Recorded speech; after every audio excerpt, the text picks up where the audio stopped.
What's up, guys? It's Ahmed, and today we're gonna explore a topic which is why we have to pay taxes.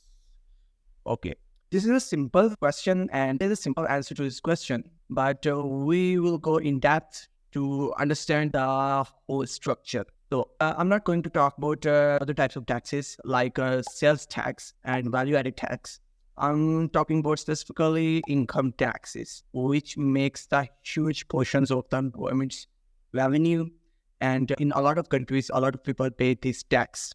If we specifically talk about why government levy taxes on its citizens, then there are some basic needs of the government. Basic needs is that government has to fund the expenditures. Government has to make your wards light up at night, and government has to pay for the healthcare system, pay for the education, pay for the transportation, and these all are the basic needs of the society. And government has to put some money in that infrastructures to keep it running. But if we talk about the strategic needs, then taxes is a tool for government to counter with wealth inequality, like putting more taxes on wealthy people. Because in the progressive tax system, high earners are taxed with a high percentage. So if the government taxing people more and using this money to fund expenditure, public expenditures like running the public parks, then it is beneficial for everyone, like poor people and wealthy people also. Governments also use taxes and tax reliefs to make behavioral changes in persons or it can make a company to make more investment decisions if there's a tax relief for that, because there would more disposable income for that company to put the money somewhere. I'm not saying we have to pay taxes and supporting the government here. I'm just considering all the logical facts here to understand this concept. And I'm going to explore the alternatives to the income tax also. So if we talk about the alternatives, first we have to understand how the governments with no income taxes work. There are countries that put no taxes on income taxes on their people, like Bahamas, Bahrain, Qatar, UAE. We're going to talk about the Bahamas. Yeah, Bahamas is a country with a very good natural beauty. Country leverages this thing. Yeah, Bahamas makes more of the money out of the tourists and through international banking. Like they attract the banking clients and the tourists to the country, and this revenue makes the country going on. But they also put some value-added tax on most of the goods or services, as it is a mean for the tourist to buy things from that country, and those things are taxed. And like value-added tax is a tax on goods and services. So when a tourist will come in our country, will certainly buy some things out of that country, and it will directly fund the government. If we talk about the Bahrain, then it is one of the richest countries in the world. And how they fund their country is through their vast oil resources and other natural resources. And the Bahrain puts almost 46% tax rate on the oil producing companies. So you can see that this is how this country funds its government. And there's also a value tax of almost 10% in that country. So this is how the Bahrain does this, and they put no income taxes on its residents. The next on the list is Qatar. Yeah, Qatar is also the same as Bahrain, like in the oil and gas reserves. They use this thing to fund the government, but they put 10% corporate tax on companies. Yeah, the 10% corporate tax is already there, but there are no personal income taxes. And there are also 5% value-added tax on most of the goods or services.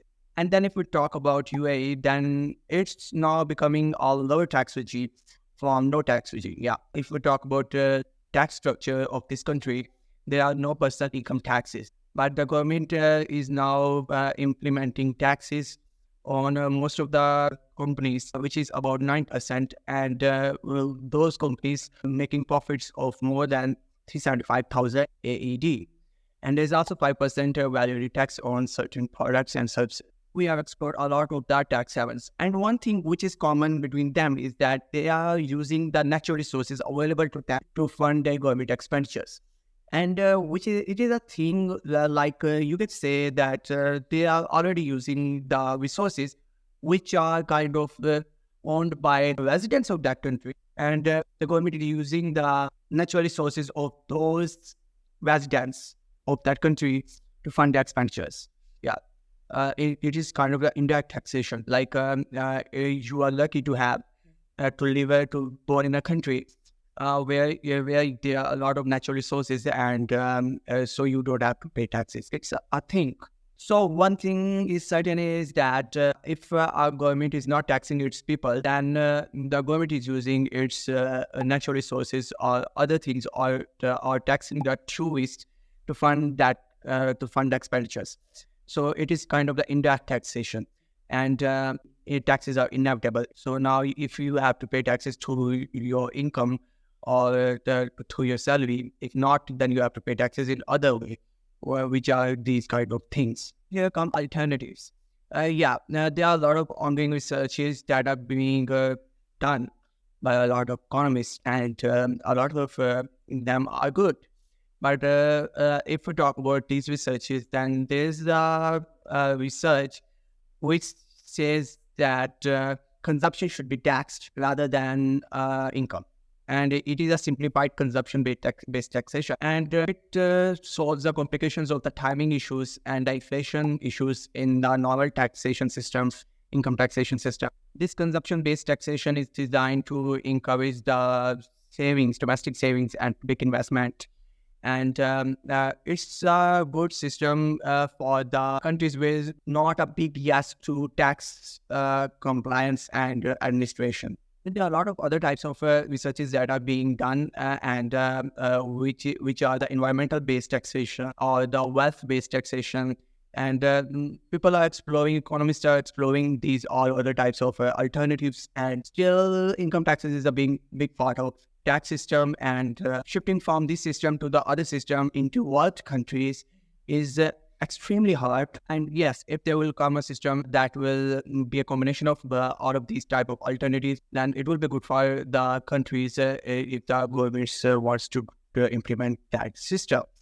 And if there's a question that is coming to your mind which says that why not government can print more money to fund its expenditures, then there's a whole big video on this channel, and I think you should go and watch that. Bye.